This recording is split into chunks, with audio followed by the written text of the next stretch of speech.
అచ్చా అచ్చా అచ్చా. అత్యంత విశిష్టమైంది, పవిత్రమైంది ఈ 108. అందుకని ఈ సంఖ్యకు అందుకే అంబులెన్స్ మీద కూడా పెడతారు అన్నమాట. 108 నేను అదే అందాం అనుకున్నా. సృష్టికర్త కాబట్టి సృష్టికర్త కోడ్. కోడ్. బా బా బా. ఈ మరి 40 ఏంటి? 40 అనేది సమృద్ధి సంఖ్య ఇది అంటుంటారు.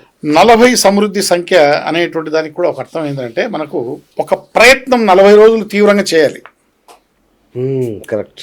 40 రోజులు ఒక ప్రయత్నం చేసి తర్వాత ఫలితాన్ని మనం ఎదురు చూడాలి. ఓహోహో.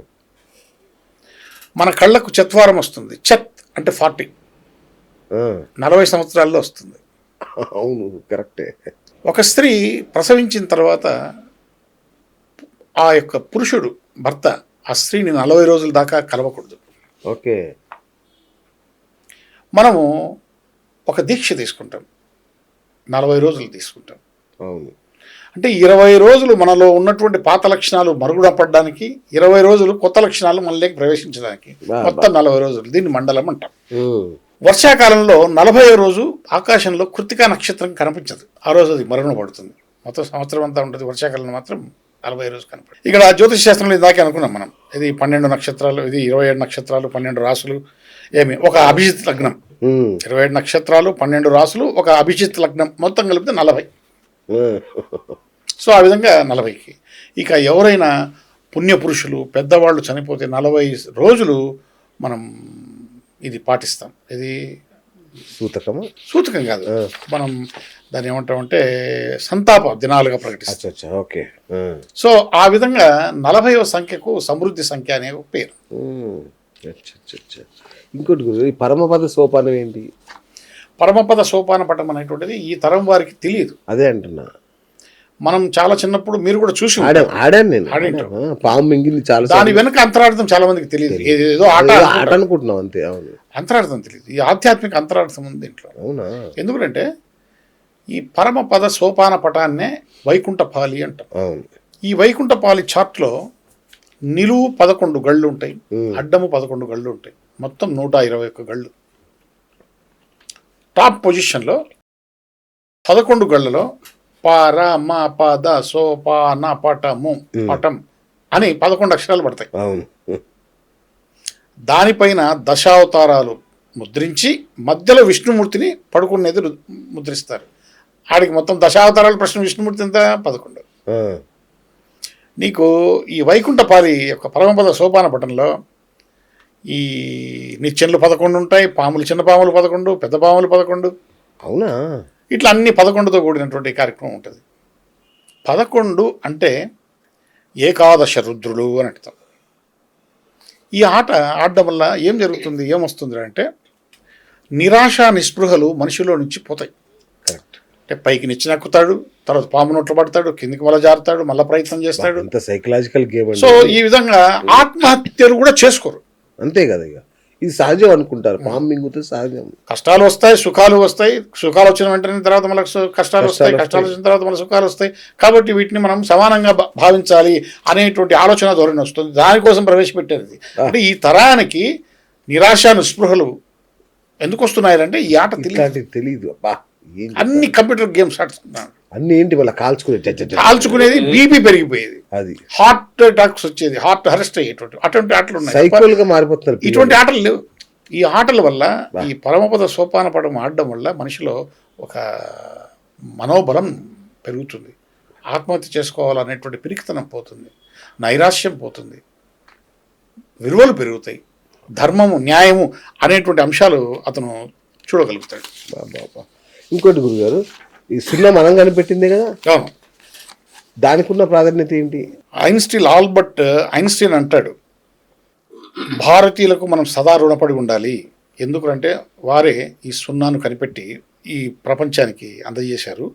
ఈ సున్నా లేకుంటే అసలు ఈ గణిత శాస్త్రమే సున్నా.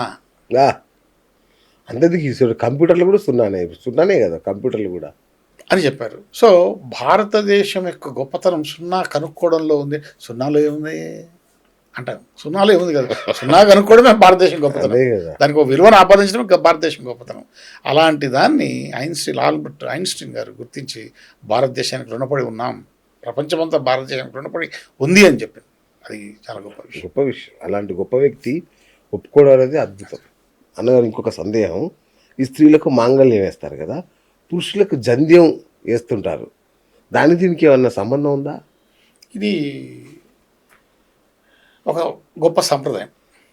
ఎందుకంటే స్త్రీ మాంగళ్యాన్ని అంటే బంగారుతో చేసుకోకముందు 9 పొరలతో దారానికి పసుపు రాసి 9 పొరలతో ఆ యొక్క మంగళసూత్రాన్ని తయారు చేస్తాం. అలాగే జంధ్యాన్ని కూడా 9 పొరలతో తయారు చేస్తాం. అవునా? ఈ 2 శరీరానికి తగలడం వల్ల మనిషిలో ఒక పాజిటివ్ ఎనర్జీ వస్తూ ఆధ్యాత్మిక చింతన పెరుగుతుంది. ఇది ఒక గొప్ప సంప్రదాయం. ఏ మతంలోనూ ఇలాంటి సంప్రదాయం లేదు. స్త్రీకి ఎప్పుడు ఆధ్యాత్మికత చింతన రావాలి, పాజిటివ్ ఎనర్జీ తనలో ఉండాలి అనేటువంటి ఉద్దేశంతో పెట్టినటువంటిది. దాని తర్వాత ఇదంతా బంగారుతో చేసుకోవడం, వెండితో చేసుకోవడం, ఇంకా ఏవో చేసుకోవడం ఇట్లా మారిపోతూ వచ్చింది. అవును, అది కేవలం సమాజంలో స్టేటస్ కోసం సంప్రదాయం మాత్రం కాదు. సో మనం చాలా చోట్ల చూస్తుంటాం, ఆ దేశంలో హిందూ అవశేషాలు బయటపడ్డాయి, దేవతల విగ్రహాలు బయటపడ్డాయి. కాంబోడియా మన దేశమే అంటే అక్కడ తర్వాత సీతమ్మ దేవి వచ్చిన ఊరు కూడా కాంబోడియానే కదా? కాదు కదా, ఆమె నేపాల్ దగ్గర, నేపాల్ దగ్గర ఒక ఊరు అని ఇట్లా చెప్తుంటారు. అంటే ఆ రోజుల్లో మొత్తం మన దేశం మనదే ఉండేదా? హిందూ సంస్కృతి ఉండేదా అప్పుడు మొత్తం? 2000 సంవత్సరాల కిందట ఆసియా, యూరప్, ఆఫ్రికా, అమెరికా ఇట్లా అన్ని ఖండాల్లోనూ విశ్వధర్మం ఒకటే ఉండేది. ప్రపంచంలో ఈనాడు మతాలు ఉన్నాయి. ప్రపంచంలో మతాలు లేని ముందు ఒక్క సనాతన ధర్మమే ఉండింది. దానివల్ల ప్రపంచం యావత్తు నీకు సంస్కృతం పఠించింది, సంస్కృతం మాట్లాడేది. అప్పుడు ఒకే ఒక భాష ఉండేది, సంస్కృతం. ఇప్పుడు ఫర్ ఎగ్జాంపుల్ ఇండోనేషియా చూడండి, మన తెలుగు అవశేషాలు ఎన్నో మనకు కనిపిస్తాయి. వాళ్ళ ఎయిర్లైన్స్ పేరు గరుడ,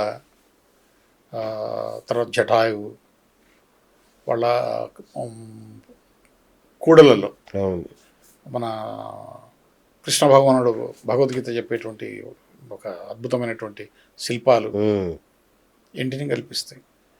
ఇప్పుడు మలేషియా ఆ ప్రాంతంలో ఒకప్పుడు 100 బ్రహ్మదేవాలయాలు ఉండేవి.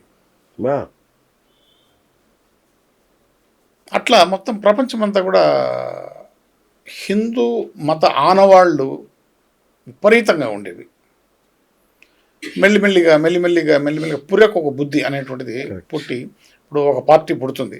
ఆ పార్టీలో నుంచి ఒకడు సరిపోనోడో నచ్చనోడో బయటికి పోతాడు, ఇంకో పార్టీ పెడతాడు. సో ఆ విధంగా అలా వచ్చినటువంటి మిగతా మతాలన్నీ కూడా ఈ మతంలో నుంచి బయటకు వచ్చాయి.